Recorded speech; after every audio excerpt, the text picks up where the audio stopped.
Hello दोस्तों, क्या आप भी अपनी कंपनी का जीएसटी रजिस्ट्रेशन चाहते हैं? क्या आप भी जानना चाहते हैं कि आपको अपनी कंपनी का जीएसटी रजिस्ट्रेशन करवाने के लिए कौन कौन से डॉक्यूमेंट अनिवार्य हैं? क्या आपको भी अपने फॉर्म का जीएसटी रजिस्ट्रेशन करवाने में किसी प्रकार की कोई समस्या आ रही है?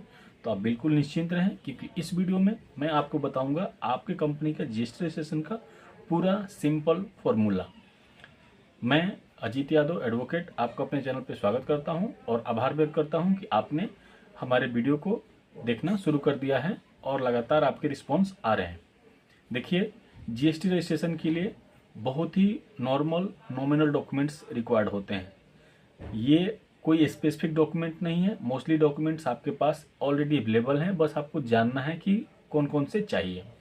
और जहाँ तक मुझे आइडिया है और जब भी मैं काम करता हूँ, लोगों के पास उपलब्ध रहते हैं, एक दो चीज़ें होती है जो उनके पास नहीं होती है। सबसे पहला जो डॉक्यूमेंट्स चाहिए होता है जीएसटी रजिस्ट्रेशन के लिए, वो होता है पैन कार्ड। तो पैन कार्ड आजकल हर प्रोफेशनल के पास है। कोई भी ऐसा एक मैच्योर पर्सन या मेजर पर्सन नहीं है जिसके पास उसका खुद का पैन नंबर ना हो। तो पैन कार्ड बिल्कुल सबके पास अवेलेबल है और एक नेसेसरी डॉक्यूमेंट्स है for the registration of GST. ठीक।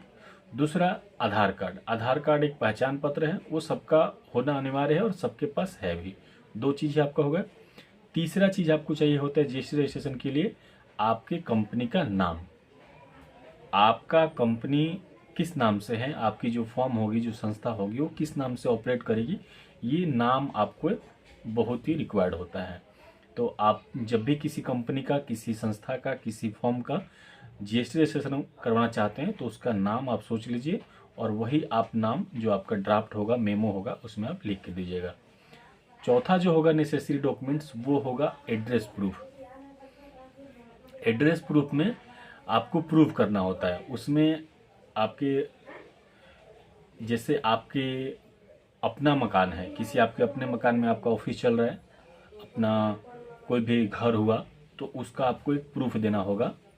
और जैसे बिजली का बिल हो गया, पानी का बिल हो गया, एमसीडी की तरफ से, नगर निगम की तरफ से कोई आपका पेपर वर्क हुआ हो, लेटर कम्युनिकेशन हुआ हो, तो वो आप जमा कर सकते हैं।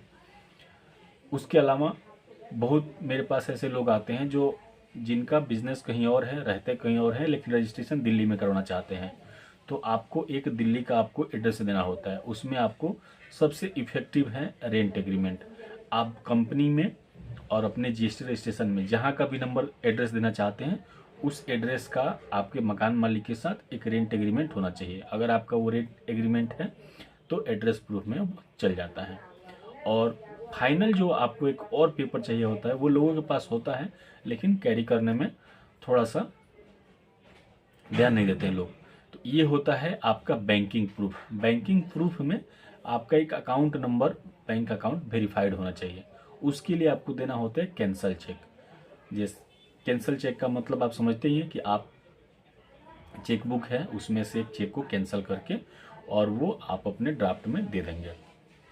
ये रहा आपका नेसेसरी डॉक्यूमेंट्स का चेकलिस्ट। अब मैं आपको बताऊंगा कि रजिस्ट्रेशन, जीएसटी रजिस्ट्रेशन करवाने के लिए क्या क्या स्टेप्स होते हैं। देखिए, मैं आपको बता दूं उसके पहले ये भी आपको बताना चाहता हूं, कई सारे लोग होते हैं जो मुझे अलग अलग जो भी मैं कंटेंट बनाता हूं उसी पे मुझे वो कहते हैं कि आप मेरा करवा दीजिए और मैं आपका जो भी चार्जेज होगा, फी होगा, वो मैं पे कर दूंगा। तो अगर आपका भी मेरा असिस्टेंट चाहिए किसी भी तरीके से, तो मेरा व्हाट्सअप नंबर दिया हुआ है और डिस्क्रिप्शन में भी नंबर है। आप मुझे कॉल मैसेज करके और बात कर सकते हैं, मैं इसमें आपकी पूरी सहायता करूंगा।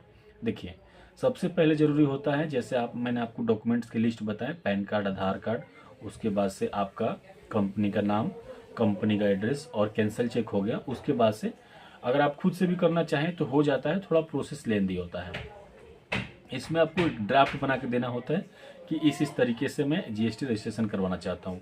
जीएसटी रजिस्ट्रेशन करवाने के लिए और वो आप दे देते हैं।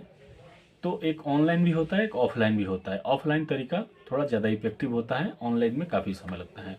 तो उसमें संबंधित रजिस्ट्रार के यहाँ जाके वो सबमिट करना होता है। उसके बाद से एक समय निर्धारित होता है, जिस निर्धारित समय के दिन जीएसटी की जो टीम होती है वो विजिट करती है, इंक्वायरी करती है आपको एड्रेस को प्रूव करने के लिए। तो तो वहाँ पे किसी न किसी का होना अनिवार्य होता है, जहाँ पे वो आसपास में लोगों से पूछताछ भी करते हैं कि इस नाम की संस्था है, ये कंपनी है, प्रोप्राइटर है, क्या यहाँ रहते हैं नहीं रहते हैं। तो आपके अड़ोसी पड़ोसी जो भी आसपास में रहने वाले लोग हैं वो वेरीफाई होना चाहिए। अभी लास्ट जो मैंने एक GST रजिस्ट्रेशन करवाया था उसमें यही दिक्कत आ रहा था, तो लेकिन मैंने भी कैसे भी करके उसको करवा दिया। तो आप भी अगर आपको किसी तरीके के एड्रेस प्रूफ में, कैंसल चेक में या किसी तरीके कोई अगर आपको दिक्कत आ रहा है तो आप मुझे कोऑर्डिनेट करें और मैं आपका GST रजिस्ट्रेशन काफ़ी स्मूथली दिल्ली में ऑल इंडिया के लिए कहीं से भी करवा दूंगा।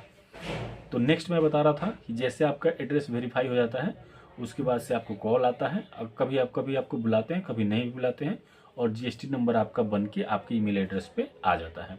उसी को डाउनलोड करके और आगे आप अपनी किसी भी बिजनेस पर्पज से उसको शेयर कर सकते हैं।